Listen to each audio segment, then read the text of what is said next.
ಇನ್ನು ಅಲ್ಪಸಂಖ್ಯಾತ ಇಲಾಖೆಯಲ್ಲಿ 625 ಕೋಟಿ ದುರ್ಬಳಕೆ ಆರೋಪಕ್ಕೆ ಸಂಬಂಧಪಟ್ಟ ಹಾಗೆ ನ್ಯೂಸ್ ಫಸ್ಟ್ ವರದಿಯನ್ನ ಉಲ್ಲೇಖಿಸಿ ಮುಖ್ಯಮಂತ್ರಿಗಳಿಗೆ ಜೆಡಿಎಸ್ ದೂರು ಕೊಟ್ಟಿದೆ.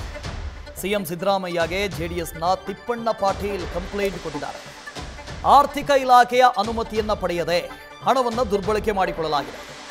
ತಪ್ಪಿತಸ್ಥರ ವಿರುದ್ಧ ಕ್ರಮ ಕೈಗೊಳ್ಳುವಂತೆ ದೂರಿನಲ್ಲಿ ಮನವಿ ಮಾಡಿದ್ದಾರೆ. ಅದು ಕೂಡ 625 ಕೋಟಿ. ಹಿಂದೆ ವಾಲ್ಮೀಕಿ ನಿಗಮದಲ್ಲಿ 187 ಕೋಟಿ ಭ್ರಷ್ಟಾಚಾರ ಆಗಿದೆ ಅಂತ ಆರೋಪ ಬಂತು. ಅದರ ತನಿಖೆಯೂ ಕೂಡ ಆಗ್ತಾ ಇದೆ.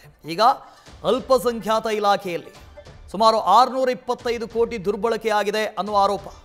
ನ್ಯೂಸ್ ಫಸ್ಟ್ ಈ ಹಿಂದೆ ಇದರ ಬಗ್ಗೆ ವಿಸ್ತೃತವಾದಂಥ ವರದಿಯನ್ನು ಉಲ್ಲೇಖ ಮಾಡಲಾಗಿತ್ತು. ನ್ಯೂಸ್ ಫಸ್ಟ್ ವರದಿ ಮಾಡಿತ್ತು ಇದರ ಬಗ್ಗೆ.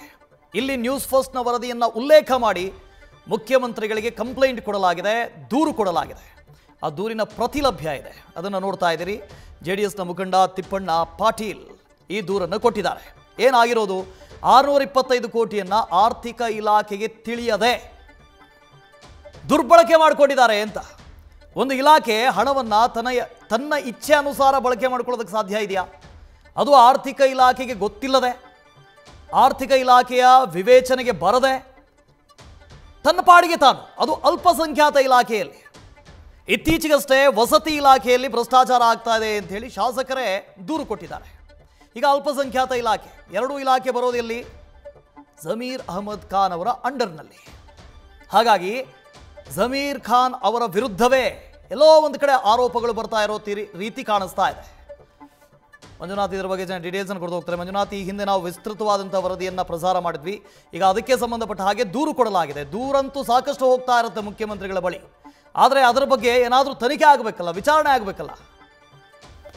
ಖಂಡಿತ ವಸುದೇವ್, ಏನು ಅಲ್ಪಸಂಖ್ಯಾತ ಕಲ್ಯಾಣ ಇಲಾಖೆಯಿಂದ ಅಲ್ಪಸಂಖ್ಯಾತರು ಇರುವಂತಹ ಕಾಲೋನಿಗಳ ಅಭಿವೃದ್ಧಿಗೆ ಸಿಎಂ ಸಿದ್ದರಾಮಯ್ಯರು 1000 ಕೋಟಿ ಒಂದು ಅನುದಾನ ಮೀಸಲು ಬಿಟ್ಟಿದ್ರು. ಆದ್ರೆ ಆ ಒಂದು 1000 ಕೋಟಿಗೆ ಹೆಚ್ಚುವರಿಯಾಗಿ 625 ಕೋಟಿ ಹೆಚ್ಚು ಅನುದಾನವನ್ನ ಏನು ಅಲ್ಪಸಂಖ್ಯಾತ ಇಲಾಖೆ ಬಳಸ್ಕೊಂಡಿರುವಂತದ್ದು, ಅದು ಕೂಡ ಸಿಎಂ ಅವರ ಅನುಮತಿ ಪಡೆಯದೆ, ಜೊತೆಗೆ ಆರ್ಥಿಕ ಇಲಾಖೆಯ ಅನುಮತಿ ಪಡೆಯದೆ ಒಂದು ಅನುದಾನವನ್ನ ಏನು ಗುತ್ತಿಗೆದಾರ ಜೊತೆ ಶಾಮೀಲಾಗಿ ಒಂದು ದುರ್ಬಳಕೆ ಮಾಡ್ಕೊಂಡಿದ್ದಾರೆ ಅಂತ ಹೇಳಿ ಕುಮಾರಸ್ವಾಮಿ ಅವರ ಆಪ್ತ ರಘುಕುಮಾರ್ ಅವರು ಒಂದು ಆರೋಪವನ್ನು ಮಾಡಿ ಒಂದು ಪತ್ರವನ್ನು ಕೂಡ ಬರೆದಿದ್ರು. ಅದರ ದಾಖಲೆಗಳನ್ನು ಕೂಡ ಸಂಗ್ರಹಿಸಿದ್ರು.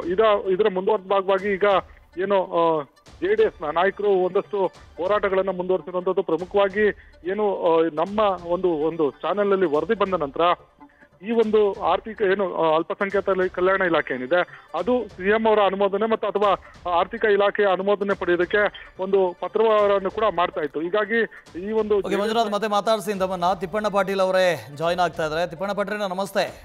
ನಮಸ್ತೆ ಸರ್. ಒಂದು ಕಡೆಯಿಂದ ವಾಲ್ಮೀಕಿ ಹಗರಣ 187 ಕೋಟಿಯ ಹಗರಣ.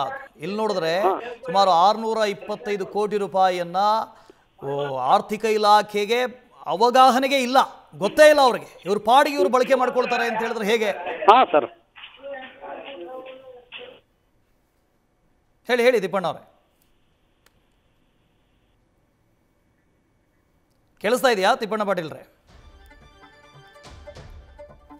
ಮತ್ತೆ ಅವರನ್ನ ಸಂಪರ್ಕ ಮಾಡುವಂಥ ಪ್ರಯತ್ನವನ್ನು ಮಾಡ್ತೀವಿ. ಇಲ್ಲಿ ಇಲಾಖೆ ತನ್ನ ಇಚ್ಛೆಗೆ ಅನುಸಾರವಾಗಿ ನಡ್ಕೊಳ್ಳೋದಾ? ಆರ್ಥಿಕ ಇಲಾಖೆ ಅನ್ನೋದಿದೆ, ಅದು ಇನ್ನೂ ಸತ್ತಿಲ್ಲ, ಇದೆ ಹಾಗೆ.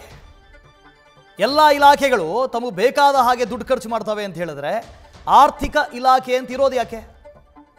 ಮತ್ತೆ ದಿವಾಳಿ ಆಗದೆ ಇನ್ನೇನಾಗುತ್ತೆ? 625 ಕೋಟಿ ರೂಪಾಯಿಯ ಯಾವುದೇ ರೀತಿಯಾದಂಥ ಕಾರ್ಯಕ್ರಮಗಳಾಗಿರಲಿ ಏಕಾಏಕಿಯಾಗಿ ಅನುಮತಿ ಕೊಡೋದಕ್ಕೆ ಬರೋದಿಲ್ಲ, ಅನುಮೋದನೆ ಕೊಡೋದಕ್ಕೆ ಬರೋದಿಲ್ಲ. ಒಂದು 10-15 ಕೋಟಿ ಟೆಂಡರ್ ಆಗಿದೆ, ಏನೋ ಕೆಲಸ ಮಾಡಬೇಕು ಅಂತ ಹೇಳಿದ್ರೆ ಓಕೆ ಆಗಲಿ. ಆದರೆ 625 ಕೋಟಿ ಸಣ್ಣ ಮೊತ್ತ ಅಲ್ಲ. ಈ ಹಿಂದೆ ವಾಲ್ಮೀಕಿ ಹಗರಣ ಆಗಿತ್ತು 187 ಕೋಟಿ. ಆನಂತರ ಸರ್ಕಾರ ಹೇಳಿದ್ದೇನು? ಹಗರಣ ಆಗಿಲ್ಲ ಅಂತ ಎಲ್ಲೂ ಹೇಳಿಲ್ಲ ಸರ್ಕಾರ. ಹಗರಣ ಆಗಿದೆ, ಆದರೆ ಅಧಿಕಾರಿಗಳು ಮಾಡಿದ್ದಾರೆ, ನಮ್ಮ ತಪ್ಪಿಲ್ಲ ಅಂತ ಹೇಳಿದ್ದು. ಇಲ್ಲೂ ಕೂಡ ಹಾಗಾದರೆ ಹಗರಣ ಆಗಿದೆಯಾ? ಆಗಿದ್ದಿದ್ರೆ ಯಾರು ಮಾಡಿರೋದು? ತಿಪ್ಪಣ್ಣ ಪಾಟೀಲ್ರು ಮತ್ತೆ ಕನೆಕ್ಟ್ ಆಗ್ತಾ ಇದ್ದಾರೆ. ತಿಪ್ಪಣ್ಣ ಪಾಟೀಲ್ರೆ, ಈ ಹಿಂದೆ ವಾಲ್ಮೀಕಿ ಹಗರಣ ಆಗ್ಲೂ ಸರ್ಕಾರ ಹೇಳಿದ್ದು ಆಗಿರೋದು ಹೌದು ಹಗರಣ, ನಮ್ಮ ಪಾತ್ರ ಇಲ್ಲ ಅಂತ. ಇಲ್ಲಿ ನೋಡಿದ್ರೆ 625 ಕೋಟಿ ರೂಪಾಯಿ ದುರ್ಬಳಕೆ ಆಗಿದೆ ಅನ್ನೋ ಆರೋಪ. ಈ ಆರೋಪದಲ್ಲಿ ಏನೆಲ್ಲ ಇದೆ? ನಿಜಕ್ಕೂ ಆಗಿದ್ದಿದ್ರೆ ಇದು ರಾಜ್ಯದಲ್ಲಿ ಅತಿ ದೊಡ್ಡ ಹಗರಣ ಆಗುತ್ತೆ ಅಂತ. ಹೌದು ಸರ್. ಆಗಲೇ ಸರ್ ವಾಲ್ಮೀಕಿ ಹಗರಣ ಆಗಿದೆ ಸರ್ 180 ಕೋಟಿ. ಆದ ನಂತರ ಇದು ಅಲ್ಪಸಂಖ್ಯಾತ ಕಲ್ಯಾಣ ಅಭಿವೃದ್ಧಿ ನಿಗಮದಲ್ಲಿ ಯಾವುದೇ ಸರ್ಕಾರದ ಅನುಮತಿ ಇಲ್ಲ, ಯಾವುದೇ ಒಂದು ಆರ್ಥಿಕ ಇಲಾಖೆ ಅನುಮತಿ ಇರಲಾರ್ದೇ ಒಂದು ಈ ಹಗರಣ ಲೂಟಿ ಮಾಡೋ ಪ್ರಯತ್ನ ಮಾಡಕತ್ತಾರೆ ಸರ್ ಅಧಿಕಾರಿಗಳು. ಮೊನ್ನೆದ್ದು ಮತ್ತು ಈ ಸರ್ಕಾರ ಕಂಡ್ರು ಕಣ್ಣಿಗೆ ಕಾಣದಂತೆ ಸುಮ್ಮನೆ ಕೂತಿದೆ ಸರ್. ಈಗ ಆಗಲೇ ಟಿವಿಗೆ ಪ್ರಸವಾಗಿದ್ದ ಸರ್ ಅಂತ ನಾವು CM ದೂರು ಕೊಟ್ಟಿವಿ ಸರ್. ಇದ್ರ ಬಗ್ಗೆ ಕ್ರಮ ತಗೊಂಡು ಮತ್ತೆ ಯಾವುದೇ ರೀತಿ ಈಗ ಸರ್ಕಾರಕ್ಕೆ ಮತ್ತೆ ಅನುಮತಿ ಕೇಳಕತ್ತಾರೆ ಸರ್, ಅದಕ್ಕೆ ಕೊಡಬೇಡ್ರಿ ಮತ್ತೆ ಅಧಿಕಾರಿಗಳು ಶಿಸ್ತು ಕ್ರಮ ತಗೋರಂತೇಳಿ ನಾವು ಮತ್ತೆ ಮನವಿ ಮಾಡಿ ಸರ್. ಈಗಾಗಲೇ CM ಮನವಿ ಕೊಟ್ಟು ಆಮೇಲೆ ರಾಜ್ಯಪಾಲರಿಗೆ, ಒಂದು ಚೀಫ್ ಸೆಕ್ರೆಟರಿಗೆ ಮತ್ತು ಲೋಕಾಯುಕ್ತರಿಗೆ ಮನವಿ ಕೊಡ್ತಾ ಇದೀವಿ ಸರ್ ನೆಕ್ಸ್ಟ್. ಹಾಂ ಸರ್. ಓಕೆ, ಥ್ಯಾಂಕ್ ಯು ದೀಪಣ್ಣ ಪಾಟೀಲ್ರೆ ನಮ್ಮ ಜೊತೆ ಮಾತನಾಡಿದ್ದಕ್ಕೆ. ನ್ಯೂಸ್ ಫಸ್ಟ್ ನಿರ್ಭೀತಿಯಿಂದ ನಿಮ್ಮ ಪರವಾಗಿ.